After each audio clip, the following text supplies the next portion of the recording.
नाज़रीन, रुपया पैसा में आपको खुशामदीद कहते हैं। मैं हूं अली नासिर। आज जिस मौजू के ऊपर हमने गुफ्तगू करनी है वो है टैक्स इस्लाहात। इस मौजू पर गुफ्तगू करना इसलिए भी बहुत ज़्यादा ज़रूरी है क्योंकि हुकूमत जब आती है तो सबसे पहले उसकी तरजीहात में ये शामिल होता है कि वो टैक्स इस्लाहात करे और मुख्तलिफ एरियाज़ जो कि सही से एड्रेस नहीं किए गए होते, जो मुख्तलिफ क्वेरीज़ और इशूज़ होते हैं जिनको एड्रेस नहीं किया गया होता, उनको रिजॉल्व करें और जल्द से जल्द रिफॉर्म्स के ऊपर काम करें। लेकिन शुरू का ये जो एक एक्साइटमेंट का वक्त होता है, पीरियड होता है, ये जो ही गुजर जाता है फिर उसके बाद हम आहिस्ता आहिस्ता देखते हैं कि ये तमाम मौज़ूआत, इशूज़, चैलेंजेस जो कि टैक्स से एसोसिएटेड होते हैं ये कहीं पीछे कर दिए जाते हैं और दीगर और तरजीहात जो हैं वो सामने आ जाती हैं। आज इस मौजू पर बात करेंगे। हमारे साथ बहुत ही अहम मेहमान शामिल गुफ्तगू होंगे। जनाब जैदी साहब जो कि टैक्स उमूर के माहिर हैं। वालेकुम सलाम, फरमाइए जी। आपको वेलकम करता हूं शो में जनाब शब्बर जैदी साहब। और बुनियादी तौर पर मैं यही आपसे जानना चाह रहा हूं कि तरजीहात के अंदर एक चीज़ ये भी शामिल होती है कि टैक्स टू जीडीपी रेशो बढ़ा देंगे, लेकिन उसके साथ मईशत को भी तो बढ़ाना और आगे लेकर जाना ज़रूरी होता है। क्या इस चीज़ को भी देखा जा रहा है? देखिए नासिर साहब, मैं पहले भी आपके प्रोग्रामों में आता रहा हूँ और मैं अगर आप मुझे इजाज़त दें तो जी, आप बहुत तल्ख बातें करें क्योंकि कर दूं। तल्ख बातें ही अब करनी पड़ेंगी। देखिए, पहली बात तो ये हमें ये रियलाइज़ करना चाहिए कि आने वाली कोई भी गवर्नमेंट जो अब आएगी, किसी की भी हो, वो अगर पाकिस्तान में डॉक्यूमेंटेशन ऑफ इकनॉमी और टैक्स कलेक्शन और मनी लॉन्ड्रिंग के मसाइल को हल नहीं कर सकेगी तो ना वो लोकल कोई कामयाबी हासिल कर सकेगी, ना उसकी कोई क्रेडिबिलिटी इंटरनेशनल फोरम में बनेगी, ना वो इंटरनेशनल में अपनी एक्सपोर्ट को बूस्ट कर सकेगी। तो सब चीज़ें लिंकअप हैं और बुनियादी मसला पाकिस्तान की मईशत को उन रस्तों से हटाना है जिन रस्तों पर ये मईशत, मैंने आपके प्रोग्राम में शायद पहले भी कहा था, पिछले 40 साल से एक डाल दी गई है।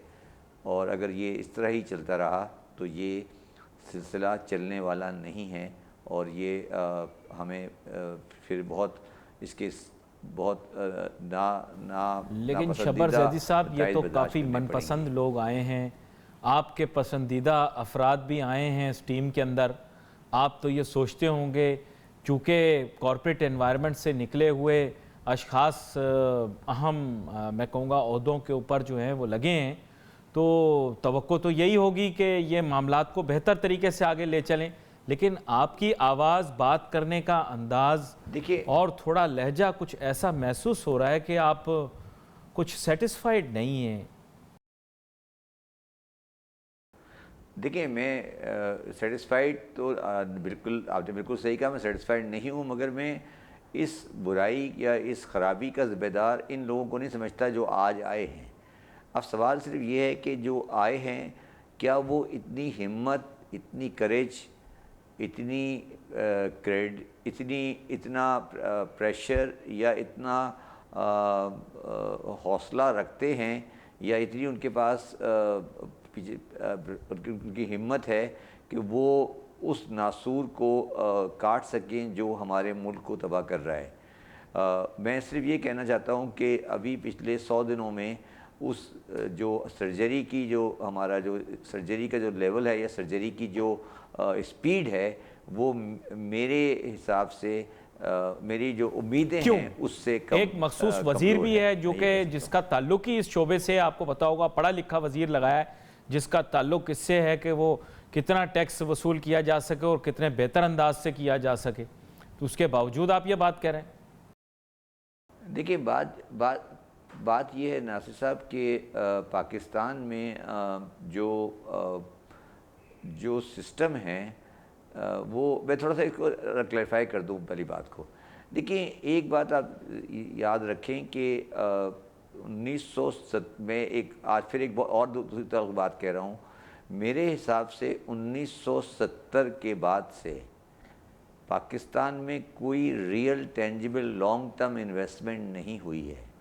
जितनी भी लॉन्ग टर्म इन्वेस्टमेंट या इकोनॉमिक ग्रोथ हुई है वो बेसिकली इम्पोर्ट लेड ग्रोथ है, और जिसकी वजह से 2018 के आखिर में हम इस नतीजे पे पहुँचे कि हमारी 61 बिलियन डॉलर की इम्पोर्ट थी और 20 बिलियन डॉलर की एक्सपोर्ट थी और 35 बिलियन डॉलर का ट्रेड डेफिसिट था, और आज हम दर पे फिर रहे हैं कि हमें 10 बिलियन का कोई हमें शब्बर साहब, यहाँ पर तो हम आप अपनी तल्ख मईशत को बातें कर रहे हैं तो सही मैं भी पैमाने एक पे तल्ख ला सकें। बात करना चाहूँगा। बुनियादी तौर पर ये कर्जे उतारने के लिए हमसे टैक्स लिया जाता है, हुकूमती अखराजात को पूरा करने के लिए हमसे टैक्स लिया जाता है, लेकिन ये जो डॉलर की कदर में बड़ी तेज़ी से इजाफा हो गया, इसके नतीजे में जो महसूलात आपको हासिल होंगी वो तो रुपयों में होंगी।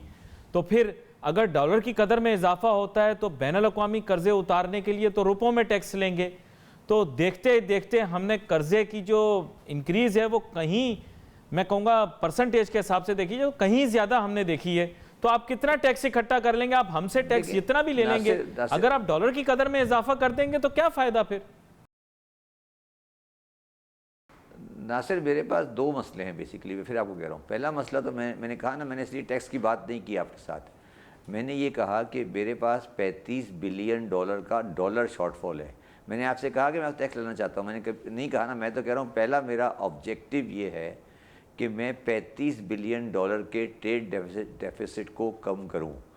अब इसमें जो मेरी बदकिस्मती है या मेरी मजबूरी है, जो आपसे कोई नहीं कहेगा, मैं कह रहा हूँ, वो ये है कि हमारा सारा टैक्स निज़ाम में जो कलेक्शन आ रही है वो इंपोर्ट पर आ रही है। तो FBR की ख्वाहिश है कि इंपोर्ट कम नहीं हो और डॉलर और इंपोर्ट बढ़ती रहे, कि डॉलर आता रहे, और वो ये कहते रहे कि मेरी कलेक्शन पूरी हो गई है। करना उन्होंने कुछ भी नहीं है। और जबकि हमारा कहना है कि हमें इंपोर्ट को कम करके 61 से 50 पे लाना है और बिला वजह की इंपोर्ट कम करनी है। तो ये वो तज़ादात मईशत के अंदर हैं जो हम पब्लिक में नहीं लाते। मेरी जो शिकायत है इमरान खान साहब से, मैं किसी दूसरे आदमी का नाम लेता, इमरान खान साहब की शिकायत कहूँगा या मैं गलती कहूँगा कि इमरान खान साहब को आके असम्बली में या पब्लिक में आके एक ये बात बिल्कुल वाज़ेह तौर पे कह देनी चाहिए कि मईशत के और टैक्स के और इंपोर्ट एक्सपोर्ट के हालात अच्छे नहीं हैं और मुस्तक़बिल करीब में अच्छे होने के चांसेस नहीं हैं, चाहे हम इस मुल्क में फरिश्ते भी लाके बिठा दें। शब्बर ज़ैदी साहब, एक मासूमाना सवाल है मेरा। तो अगर हम बात यह है कि जब नवाज शरीफ साहब की हुकूमत थी और हमारे यहाँ वज़ीर ख़जाना जनाब इसहाक़ डार साहब हुआ करते थे, तो लोग सवाल मईशत से रिलेटेड नवाज शरीफ से नहीं करते थे, ना नवाज शरीफ से तवक्को करते थे कि वो आकर टीवी पर, पार्लिमान में या किसी और फोरम में आकर मईशत के मौजू को एड्रेस करें। तो इस वक्त पर वज़ीर ख़जाना असद उमर साहब हैं, ये जवाबदारी तो उन्होंने करनी है। इमरान खान साहब को कैसे ये कह दें ये बात? यहाँ पर एक छोटी सी ब्रेक लेनी है, ब्रेक के बाद आकर इस मौजू को हम मुकम्मल करते हैं, आगे भी लेकर चलते हैं। Let's take a short break.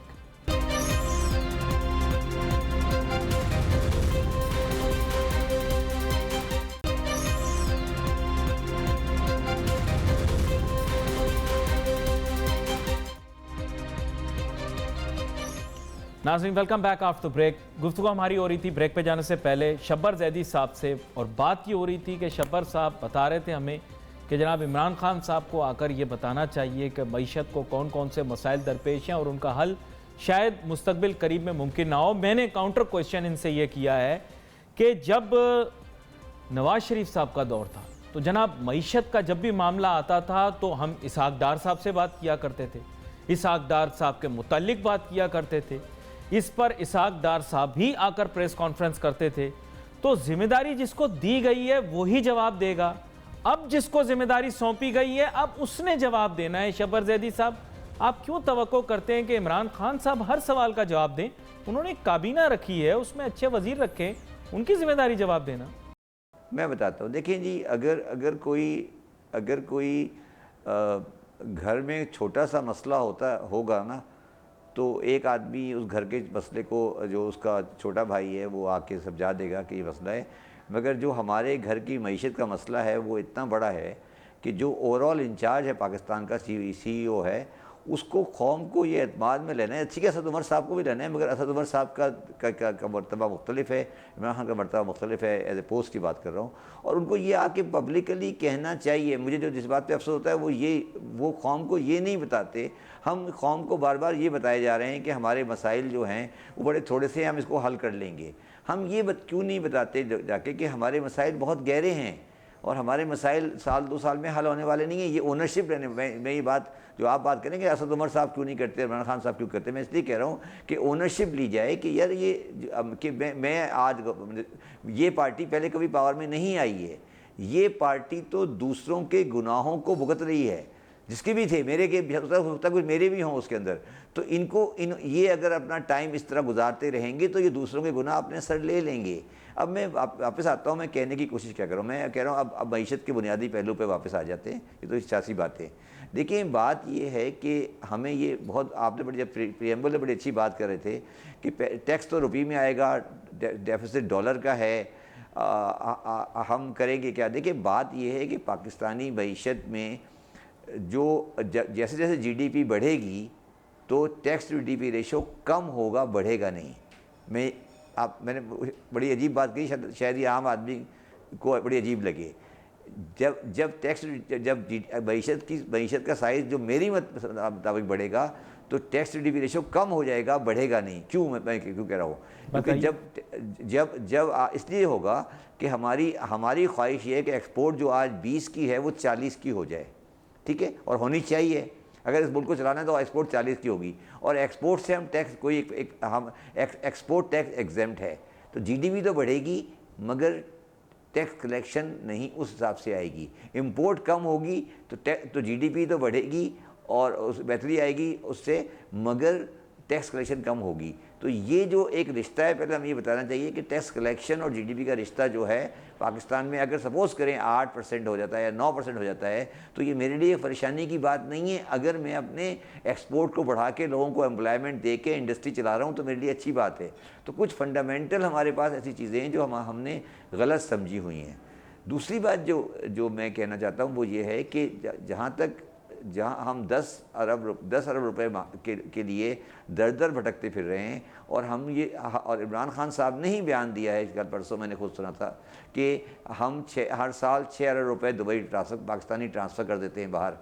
तो इसका मतलब ये हुआ कि पाकिस्तानी बिजनेसमैन जो कारोबार कर रहा है उसका एतमाद टैक्स सिस्टम नहीं, टैक्स सिस्टम तो एक चीज़ है, उसका एतमाद पाकिस्तान पे नहीं है। पहले ये बात समझें। हम फॉरेन इन्वेस्टमेंट की बात करेंगे, ये कंपनी। एक वजाहत आपसे चाहता हूँ शब्बर जैदी साहब। असल में बात ये है कि बात से अगर मैं आपसे इत्तेफाक करना भी चाहूँ मेन स्ट्रीम पर तो मैं नहीं कर पाऊँगा, लेकिन शायद ड्राइंग रूम में बैठकर आप भी इस चीज़ से वाकिफ़ हैं और मैं भी इस चीज़ से वाकिफ़ हूँ कि इंसान बुनियादी तौर पर मुफाद परस्त भी है, लालची भी है, और पैसे वहाँ जाते हैं जहाँ पर मुनाफा होता है, आसानी होती है और सेफ्टी होती है।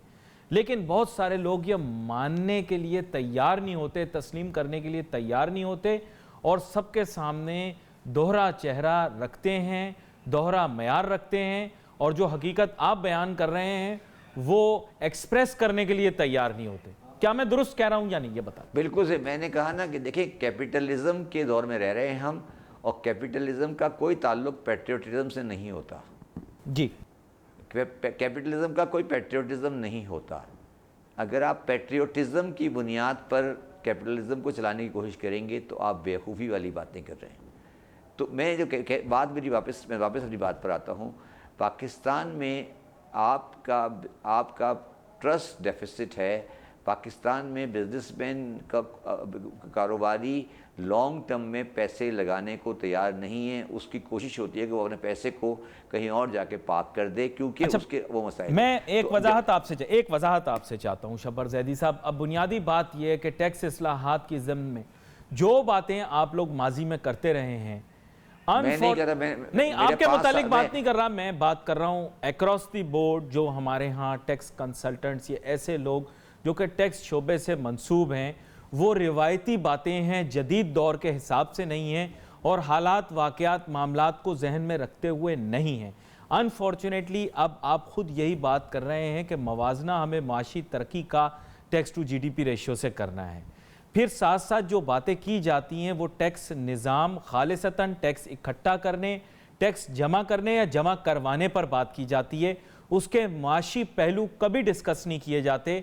आप मुझे ये बताएं, क्या जो लोग टैक्स इकट्ठा कर रहे हैं या जो लोग टैक्स जमा कर रहे हैं या करवा रहे हैं, क्या वो मईशत के बुनियादी असूलों से वाकिफ़ हैं और क्या वो जानते हैं कि इससे कोई फ़ायदा होगा या नहीं होगा? मैं ये जानना चाहता हूं। नासिर, मेरा ख्याल है आपके साथ ये कम से कम 20वां इंटरव्यू होगा, और जब भी आपने टैक्स के बारे में मुझे बुलाया, मैंने और आपने बाद में बात मईशत की और टैक्स से अलग हो गया, और आपने कहा नहीं, मैंने इसीलिए आपके मुतालिक नहीं बल्कि एक खास फ्रेटर्निटी के मुतालिक बात की। Please try to understand when I use the word, हां, when I am trying to address, तो मैंने क्लियर भी कर दिया मैं किसको एड्रेस करना चाहता हूं। जी हाँ, तो वो तो बेचारे जो है ना। अच्छा, अब जो आपने बहुत अच्छी बात की है, जो टैक्स कलेक्शन के लिए बैठे हैं उसमें एक बुनियादी बात बिल्कुल आपकी ठीक है कि उनको, मैं लफ्ज़ नहीं कहना चाहता, उनका कोई ताल्लुक माशी उसूलों से नहीं है। और एक बात आपने गौर की होगी जो अभी असद उमर साहब ने भी कही है और इमरान खान ने भी कही है कि टैक्स के अंदर 2 इशू होते हैं। एक होता है टैक्स की कलेक्शन और एक होता है टैक्स का पॉलिसी। और मैं ये बात पिछले 25 साल से कह रहा हूँ और 30 साल से कह रहा हूँ, और इमरान खान साहब ने असद उमर ने ये बात मान ली है और शायद अभी कैबिनेट ने अप्रूव कर दी है कि टैक्स पॉलिसी विंग को FBR से निकाल दिया जाए। टैक्स पॉलिसी बनाने का कोई ताल्लुक उस आदमी के साथ नहीं हो सकता जो टैक्स को कलेक्शन कर रहा हो। फिर किसको दें? पार्लियामान को दे दें, उनको पता है। जिसको भी दे दें सर, मेरा मकसद है जिस आदमी ने टैक्स कलेक्शन करना है वो तो नई पॉलिसी डिसाइड कर सकता सर। जिस आदमी ने पैसे कलेक्ट करने हैं, जो कल को जिम्मेदार है पैसे कलेक्ट करने का, वो तो पैसे कलेक्ट करेगा, बत्ता पकड़ेगा, उसको तो पैसे कैश कलेक्ट करना है। वो माशी पॉलिसी को कैसे, दुनिया की किसी मुल्क के अंदर टैक्स का बेटर FBR के पॉलिसी कभी FBR के पास हो ही नहीं सकती। ये अच्छा, बात एक कड़वी बात थोड़ी सी और करूंगा शब्बर जैदी साहब। बुनियादी बात यह कि हुकूमतें आने से पहले टैक्स इस्लाहात के मुतालिक बड़ी बातें करती हैं। हम आसान कर देंगे तिजारत और सनत के अंदर जितने लोग जो हैं इस वक्त, या उससे जो लोग मुंसलिक हैं, उनके लिए आसानियाँ पैदा की जाएंगी वगैरह वगैरह, यूँ कर देंगे। लेकिन हमारे बहुत सारे भाई जो अब ज़ाहिर बात है नई हुकूमत के साथ हैं, मैं भी एक नरम गोशा रखता हूँ, मैं आपसे झूठ नहीं बोलूँगा, किसी सियासी जमात के लिए नहीं, लेकिन तब्दीली का जो एक नारा है वो पूरी आवाम के लिए कॉमनैलिटी थी। लोग चाहते थे निज़ाम में कुछ तब्दीली रोनमा हो, कोई सियासी जमात लाए, ये रिस्पेक्टिव। लेकिन बेसिकली क्या है कि they have to deliver, anyone who comes has to deliver. Unfortunately वो पहले बातें होती हैं और फिर वो बड़ा मोमेंटम गेन करती हैं, फिर गवर्नमेंट आती है, फिर लोग आहिस्ता आहिस्ता एडजस्ट करना शुरू करते हैं, फिर कहते हैं जी बस ठीक है अब यही दाल रोटी खाएंगे। अच्छा, मैं आपको थोड़ा इस पर थोड़ा एक्सप्लेन, देखिए बात सुने, मैंने शायद आपके प्रोग्राम में ही कहा था और किसी और रिसेंट प्रोग्राम में कहा था, मैं हमेशा से कहता हूँ मुझे इस गवर्नमेंट की इंटेंशन पर, इस गवर्नमेंट की सिंसियरिटी पर, इस गवर्नमेंट की इंटेग्रिटी पर कोई डाउट नहीं है। मगर मैं ये बात बिल्कुल वाज़े अल्फाज में कह सकता हूँ, कम से कम टैक्स के मैटर पर, कि टैक्स के मैटर पर इनका होमवर्क या किसी का भी होमवर्क वो नहीं है जो पाकिस्तान के मसाइल को हल करने के लिए होना चाहिए था। ये मैं बिल्कुल वाज़े कह रहा हूँ और मुझे किसी का इसमें खौफ खतर नहीं है कि एक होमवर्क होता है ना जिसके पीछे आप जब आप पावर में आते तो होमवर्क को डिलीवर करना होता है आपको, तो वो होमवर्क नहीं है। वो होमवर्क आपको अब अगर कोई बात नहीं है तो आप बना लेते हैं। मगर सवाल ये है फिर मेरा सवाल ये है कि आप sir, you can feel hungry on an empty plate. अब मैं आपके सामने यही वो मिसाल रखता हूँ। हाँ, you can feel hungry on an empty plate, लेकिन it's only when your plate is full that you can eat something ना। मेन एम ये है कि आप प्लेट में कुछ रखा हुआ है, अभी तो खाना शुरू करेंगे, पहले तो प्लेट खाली थी, क्या खाते वो? अभी प्लेट तो यार, मेरी बात सुनो, यहाँ पर एक छोटी सी ब्रेक लेते हैं। ब्रेक के बाद मैं वापस आके आपसे यही पूछता हूँ। बुनियादी पहले तो उनके पास कोई इख्तियारात या जिम्मेदारियां नहीं थी, अब उनके पास इख्तियारात जिम्मेदारियां, उन्हें काम तो करके दिखाना है। अब देखते हैं, जानने की कोशिश करते हैं, मुतवाज़िन रखने की कोशिश करूंगा, वरना हुक्मरान जमात और हुक्मरान जमात के जो सपोर्टर्स हैं बहुत ज़्यादा जज्बाती हो रहे हैं, क्योंकि उनको लग रहा है कि रिजल्ट ना आने की वजह शायद खालिसतन नून लीग की कारकर्दगी थी। थोड़ा जोर उनको भी लगाना पड़ेगा। Let's take a short break.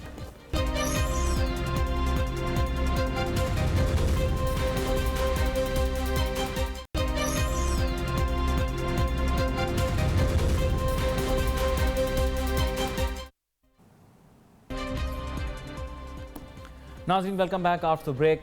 आज बड़ी मैं कहूँगा कि इंटरेस्टिंग किस्म की कॉन्वर्सेशन हो रही है। शब्बर जैदी साहब मेरे साथ हैं। शब्बर जैदी साहब, ब्रेक पे जाने से पहले मैं मेरे ख्याल सीधी बात करते हैं, लगी लिपटी नहीं रखते। आपने बहुत सारी चीज़ों पर वजाहत भी की है, लेकिन बुनियादी तौर पर अब हमें करना क्या है शब्बर जैदी साहब? अब जो होना था वो तो अब हो गया, और बहुत कुछ ऐसा है जो कि चंद दिनों में हो जाएगा। आप भी जानते हैं, मैं भी जानता हूँ।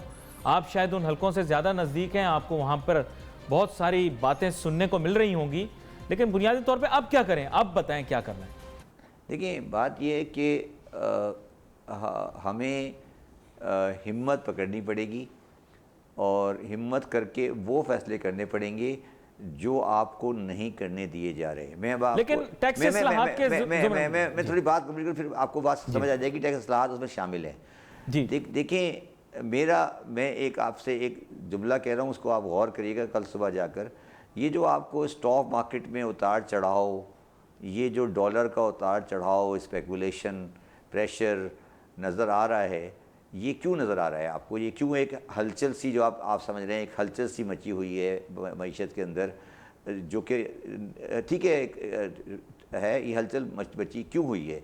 ये हलचल इसलिए मची हुई है कि कुछ ऐसे अनासिर हैं इस मुल्क के अंदर, और बिज़नेस में भी हैं और सियासत में भी हैं, जो स्टेटस क्यों चाहते हैं, और उनको ये बात बड़ी अच्छी तरह पता है कि तहरीक इंसाफ की गवर्नमेंट की मौत होगी अगर वो स्टेटस के ऊपर ज़िंदा रह गई तो।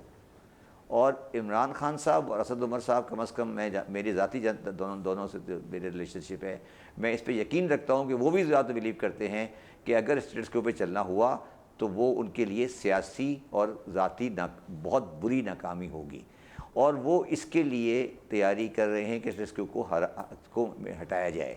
अब जो आपको ये हलचल और ये बेचैनी नज़र आ रही है, ये उन लोगों के नर्व्स को कमज़ोर करने के लिए की जा रही है। आप मेरी बात को समझिएगा और मैं आपकी बात की गहराई को समझ पा रहा हूं अभी कि क्या बात है, लेकिन ये तो आपको मानना पड़ेगा कि कुछ ना कुछ हो जरूर रहा है। मैं यही अर्ज कर रहा हूं, इस्लामाबाद में कुछ ना कुछ हो जरूर रहा है। ये अब आप माने ना माने आपकी अपनी मर्जी है। मैंने आपको कहना था तो कह दिया ना जी। आप भी समझदार हैं, मैं भी समझदार हूं कि अच्छा, अब जो सवाल है कि अब हम हर 10 साल के बाद जब गवर्नमेंट तब्दील होती है तो हमारा डॉलर 25% गिर जाता है। आप रुपी डॉलर देख लें, आप ये 5 गवर्नमेंट से हो रहा है कि हर दफ़ा डॉलर नीचे गिरता है। इसका मतलब ये है कि हम अपनी गवर्नमेंट के आखिरी सालों में वो फैसले करते हैं जो हमें गवर्नमेंट के पहले सालों में करने चाहिए। अब आप जो बात कह रहे हैं कि क्या करना है, हमें करना क्या है? हमें करने के लिए पाकिस्तान के बुनियादी मसाइल को मैं 5 को अगर आपके सामने रख दूं, और फिर मैं 5 को आपके सामने रखने के बाद फिर आप फैसला कर लीजिएगा। Tax collection is one of them. पहला मसला है ट्रेड डेफिसिट, दूसरा मसला है बिजली की सब्सिडी। ट्रेड डेफिसिट की जो मद है वो है $35 बिलियन। बिजली की सब्सिडी जो आप सर्कुलर डेट, जिसको आप सर्कुलर डेट कहते हैं, वो है तकरीबन 1500 बिलियन रुपीस। तीसरा मसला है स्टेट एंटरप्राइज के लॉस, जो कि 1500 बिलियन अलग हैं। चौथा मसला है एफबीआई का रेवेन्यू जो 4000 है, जिसको 6000 या 8000 के करीब होना चाहिए। और पाँचवा जो मसला है इकनॉमिक मईशत के लिहाज से मैं कह रहा हूँ, वो है हमारी डी इंडस्ट्रियलाइजेशन, मतलब इंडस्ट्री कम हो रही है और इम्पोर्ट बढ़ रही है। ये पांचों मसाइल आपस में रिलेटेड हैं, और ये पांचों मसाइल का बेनिफिशरी जो है, इन सारे मसाइल, ये सारे जो मसले हैं, ये किसी बाहर वाले ने पैदा नहीं किए, ये हमारे ज़ाती पैदा किए हुए हैं। मगर जो हमारे मईशतदान हैं, जो हमारे एडवाइज़र्स हैं, जो हमारी कमेटीज़ हैं, जो हमारी टास्क फोर्सेस हैं, जो हमारे लोग हैं, वो या तो बूढ़े हो गए हैं या वो कमज़ोर हो गए हैं। वो कैंसर को एस्प्रिन से क्रैक करने की कोशिश कर रहे हैं। ये कैंसर हैं पांचों, इन पांचों कैंसरों को एस्प्रिन से नहीं बल्कि सर्जरी से काटना पड़ेगा। आपने ये बयान सुन लिया होगा प्राइम मिनिस्टर साहब का और इवन चीफ जस्टिस साहब का कि आप पाकिस्तानी अशिया इस्तेमाल करें। ये बयान क्यों आया कि जब इम्पोर्ट एक्सेप्टेबिलिटी होगी? अब ये आपको आज याद आ रहा है कि आप बाहर की नाशपातियाँ खा रहे हैं? ये बात मैंने पिछले 5 साल से मैं ये बातें कर रहा था तो लोग हंसते थे कि पता नहीं क्या बात कर रहे हैं।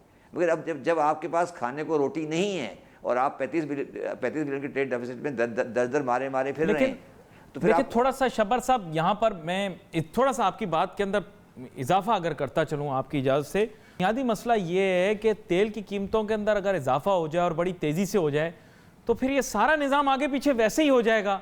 हम जितनी भी सेविंग कर लें वो सिस्टम आउट हो जाएगा। अब हमें अंडरस्टैंड करना है कि हमारे पास पेट्रोलियम प्रोडक्ट्स नहीं है और पाक स्टडीज की किताब में हमें बताया गया कि हम वसाइल से मालामाल हैं। अब कौम अगर गलतफहमी का शिकार है तो मैं क्या कर सकता हूँ? नासिर, मैं यही तो कह रहा हूँ। मैंने जब आपसे पहले भी शुरू में बात की कि भाई इमरान खान साहब आके ये असेंबली में कौम से कह दें कि भाई ये जो आपको लंबी लंबी कहानियाँ सुनाई जाती हैं कि ये आ गया, सीपेक आ गया, गेम चेंजर आ गया, ये वाला आ गया, गेम चेंजर आ गया, ये आ गया, ये जो आप हर शब्बर साहब अब आप भी ऐसी बातें ना करें। चलें और लोग करते हैं तो वो तो चलता है, अब आप ही ये बात कर देंगे तो मेरी बात सुने। ये लाल बत्ती देखिए, मैं एक बड़ी अकाउंटिंग फर्म चलाता हूँ। मैं नहीं चाहता कि किसी आदमी को, ये एक अच्छे प्रोफेशनल की क्वालिटी होती है, अच्छे वकील की क्वालिटी होती है कि वो लोगों को मईशत के सही पहलू बताए, ना कि उनको गलत पहलू बताए। हम पहले मैं फिर हमारा पहले आप रियलिटी चेक करें कि सर हमारा रियलिटी चेक क्या है। क्या हमारा रियलिटी चेक ये है कि हम अगर ये अपनी फॉल्स तरक्की को तरक्की समझते हैं तो फिर हमें ये पहले रियलाइज़ कर चाहिए कि आज हम वसाइल की कमी का शिकार हैं। हमें ये कहना कि ये बहुत सारा तेल समंदर के नीचे है और बहुत सारा एग्रीकल्चर से बहुत पैसे निकल आएंगे, ये सब चीज़ें ठीक है, हो सकता है हो, मगर आज की बैलेंस शीट जब मैं बनाऊंगा नासिर साहब, मुझे 30 जून को बैलेंस शीट असद उमर साहब को खड़े होकर असेंबली में एक तकरीर करनी पड़ेगी। तो एक तकरीर करनी है और तकरीर में बताना पड़ेगा कि सर आप आए थे 30 जून तक आपने क्या किया। तो वो उस 30 जून के आने से पहले दिसंबर का महीना चल रहा है, 6 महीने पहले बता दें लोगों को कि सर ये हकीकतें हैं और मैं ये करने जा रहा हूँ। अच्छा, मैं करने जा रहा हूँ। अब आपका सवाल होगा कि क्या करने जा रहे हैं। मैं ये कह रहा हूँ, करने ये जाना है हमें कि हमें एक बुनियादी चीज़ पे स्ट्रेस करना है जिसका ताल्लुक, जिससे टैक्स कलेक्शन कम होगी।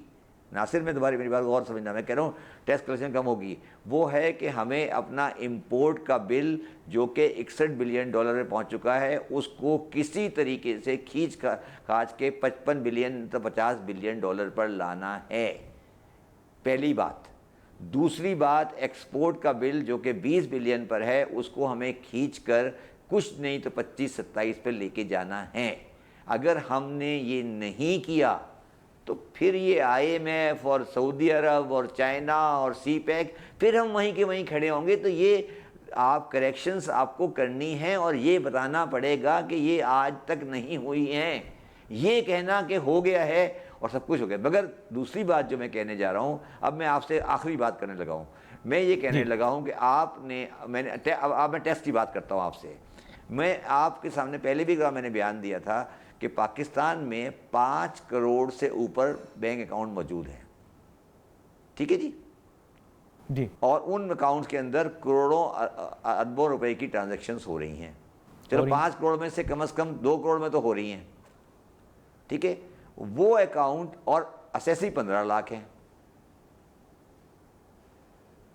सर अब देखिए बात यह है कि फिर लोगों के अकाउंटों में से करोड़ों रुपए निकल रहे हैं, पहले वो मसला हल हो जाए, फिर आवाम जो सुन रही होगी ना वो कहेगी कि आप हमारे उस पे। जी, मैं उसी पे आ रहा हूँ ना सर, कि फिर आप मुझे बताएं, आप जो कहते हैं कि जी पाकिस्तान में 5.5 करोड़ अकाउंट है, उनमें करोड़ रुपए, अब ये फेक, बेनामी, जाली, ये सब ये सारे कहाँ से निकल आए, ये क्यों निकल आए, कैसे निकल आए?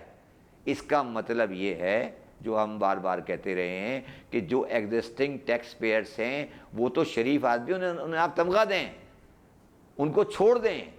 ये जो आपने 5.5 करोड़ अकाउंट में जाली, बेनामी ये हैं, इनको तो ज़रा खोल के देखें, पता तो कराएंगे ये हैं कौन।